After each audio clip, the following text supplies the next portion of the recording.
ভালো আলহামদুলিল্লাহ, আল্লাহ ভালো রেখেছে। বর্তমানে নাটক নিয়েই ব্যস্ত আছি, সিঙ্গেল সিরিয়াল এসব করছি আর পড়াশোনা। আসছে আমাদের হচ্ছে অরণ্য আনোয়ার ভাইয়ার গ্লোবাল টেলিভিশনের একটি সিরিয়াল নোয়াখালী এক্সপ্রেস। আমার একটা নতুন অভিজ্ঞতা, আমি নোয়াখালীর ভাষায় কথা বলছি ওইখানে। সো এটা আসছে আপকামিং। প্রথম তো মানে অভ্যাসের একটা ব্যাপার থাকে, আমি যেহেতু নোয়াখালীর মেয়ে না, সো আমার খুবই নার্ভাস ছিলাম যে আমি কেমন পারবো, কি করব। বাট এখন মনে হচ্ছে যে না, একটু ক্যাজুয়াল হয়ে যাচ্ছে। প্লাস এটা খুবই আনন্দের মনে হয় যে এই যে বরিশালের ভাষায় অ্যাক্টিং করি বা নোয়াখালীর ভাষায় অ্যাক্টিং করি, এটা খুব ভালো লাগে যে আমাদের বাংলাদেশের ভাষাগুলোকে আমরা মানুষের সামনে আরও ভালোভাবে তুলে ধরতে পারছি। খুবই ভালো ফিল ছিল। প্রথমে আমি কাজ করি মিফতা আনান ভাইয়ার, তৌসিফ ভাইয়া ছিল, তৌসিফ ভাইয়া আর সাফা আপু।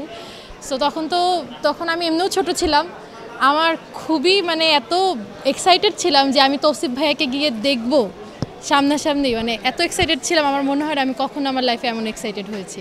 সো অভিজ্ঞতা আমার খুবই ভালো ছিল। তৌসিফ ভাই খুব ভালোভাবে কথা বলেছে, যেহেতু আমার ফার্স্ট টাইম ছিল। সে মানে ইজি করে নিয়েছে ব্যাপারটা যে না, ঠিকঠাক আছো, সমস্যা নাই, তোমরা পারবা, তোমরা যারা নতুন আসছো কাজ করে যাও। ভালো ছিল। না ভাবি নাই, বাট আমার হচ্ছে যে কোনো কাজে আমি যদি করতে যাই আমি খুব চেষ্টা করি মন দিয়ে, বা আমার মনে হয় যে না আমার করতে হবে, কতদূর আগাইতে পারি এটা আমি পরে দেখবো, বাট করতে তো থাকি।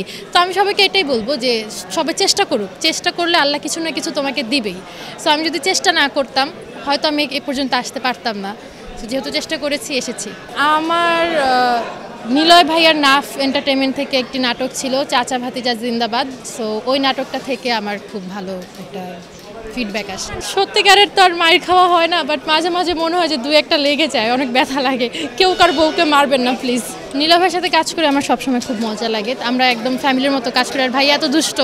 সো আমরা একটা হাসির সিন করতে গেলে দেখা যায় আমরাই আগে হাসতে 5 মিনিট 10 মিনিট হয়তো হাসতে পার করে দিই। সো ওই ব্যাপারগুলো অনেক মজা লাগে। হ্যাঁ, এখনও দেখা যাচ্ছে অনেক ক্যারেক্টার আছে যে করতে চেয়েছি, এখনও আসেনি। আমি আরও বড় হই, আরও কাজ করে হয়তো আসবে সামনে।